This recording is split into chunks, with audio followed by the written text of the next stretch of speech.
So a big change happening in the Marvel Universe soon is the storyline Civil War. Yeah.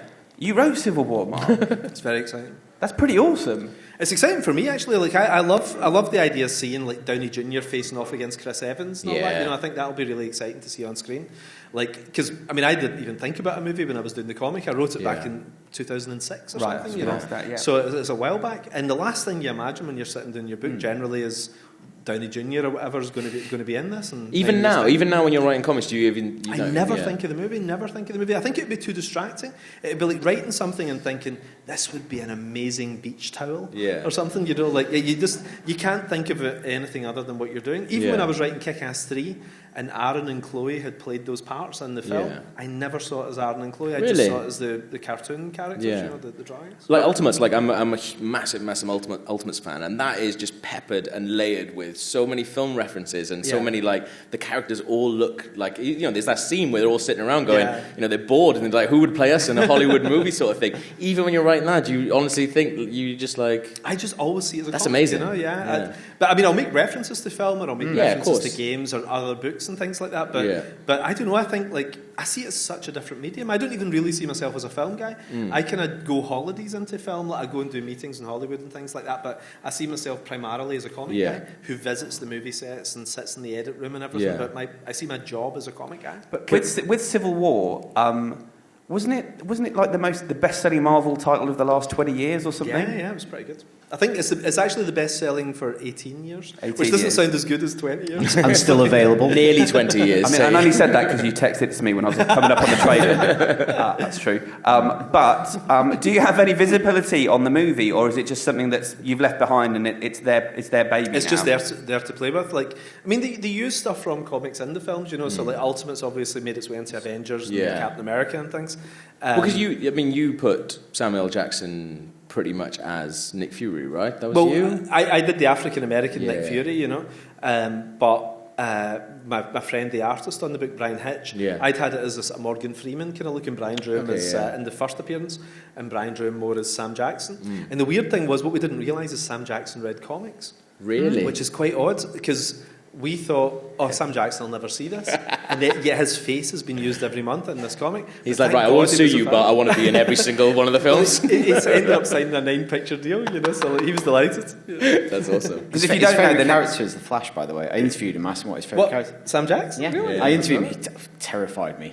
Yeah. But his favourite character is the Flash, even though he's a Marvel fan, his favourite character is the Flash. I've got to ask the audience, what age do you think Sam Jackson is? Shout out random numbers. 70! he went in high. 67? He looks fantastic. 67? He looks younger than me. I couldn't believe it. We obviously saw him on Kingsman, but he's like a vegan and all that sort of stuff. He's in the most incredible shape, and he moves like a teenager or something. It's unreal. In Winter Soldier, you never think that. No. Wow. If he was a Scottish guy, he'd be 19. With Civil War, though, what do you think could you speculate as to what they might change or have to change, or you think they'll change to turn it into the next Captain America movie, which is what it's going to be? I don't think they'll have to change much, especially now they've got Spider-Man. You know, now Spider-Man. Yeah, because that's what I was going to ask you. What are your feelings about Spider-Man rejoining the MCU? Character in that story. Well, it's funny because you think people kept saying to me they can't do Civil War without Spider-Man, but in the actual book, Spider-Man only appears in about 6 pages. Because the rumour was for a long time that Black Panther was going to kind of fill in for that kind of role. That was the rumour going around anyway. Well, in the end, probably what they've got is they've got Spider-Man back, which is actually great. As somebody who's kind of been a bit baffled with the last 2 Spider-Man films, you know, like the idea of Marvel getting it back does feel like coming home a little bit for the character, doesn't it? I mean, Marvel, it's not that they can do no wrong. I mean, Thor 2 wasn't very good and Iron Man 2 wasn't very good, you know, so they have their misfires as well, but I think Spider-Man's like the holy grail for them. They're not going to mess this up. They're going to make it great, and all eyes are on them, so they have to bring their A game to it, you know. Yeah. Having recently read Civil War on the train up, it's amazing how many going to be honest. How many characters, though?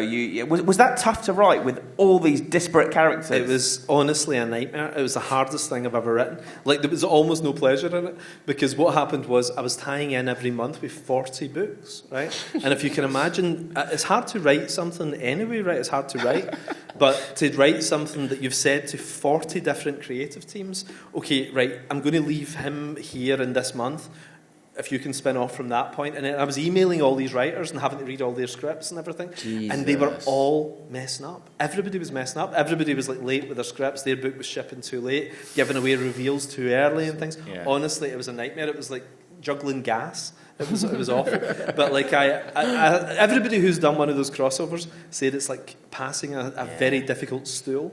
It's like it's one of those things that you're so relieved at the end of it. You know? 40 books though, that's insane. Oh, it was horrendous. It was 9 months of my life when I was writing it, and it was lovely at the end. I just thought, I'm glad I've done that. You know, there's only a few guys who've done those big crossovers. There's a little handful of guys who've done it, so it's nice to have done it. What was the hardest character that you had a crossover with? There was so many books I hated that I had to read. Really? And it's really hard. Like, I don't know if you know, like homework, you know, where you have to watch a documentary that you're not interested in. It was a bit like that, but I had to read people's books. And literally just for cameos, isn't it? Someone coming in, delivering 2 lines, and then it was a nightmare. Being off screen. You know? And I'd even have somebody smiling at somebody, and they would say, "Oh." They would never smile at them, like in the background. It says, because in Marvel Team Up issue 48 in 1979, you know, and I had to get everything checked, and it could change entire stories. Did they have a couple of people you could speak to? Because we recently had Gary Whitta on the podcast, who you're working with now. And he was saying he's writing the next Star Wars spin-off movie, the first one. Yeah. That he just, you know, every day he'd go to these 2 people down the corridor at Lucasfilm who know everything, this encyclopedic knowledge. And is it the same with Marvel? Marvel had 2 guys. There was Ralph Macchio and Tom Brevoort. Ralph's retired now. What, the dude from Karate Kid? Amazing. And Tom Brevoort has read every single Marvel comic, which is amazing. So you would phone him up and say, "Hey, how does Captain America feel about the Falcon's niece or something?" And he knows. That's amazing. That's awesome. They're doing so much like normal stuff in it as well. Was it kind of stuff like, how would Captain America hold his coffee cup?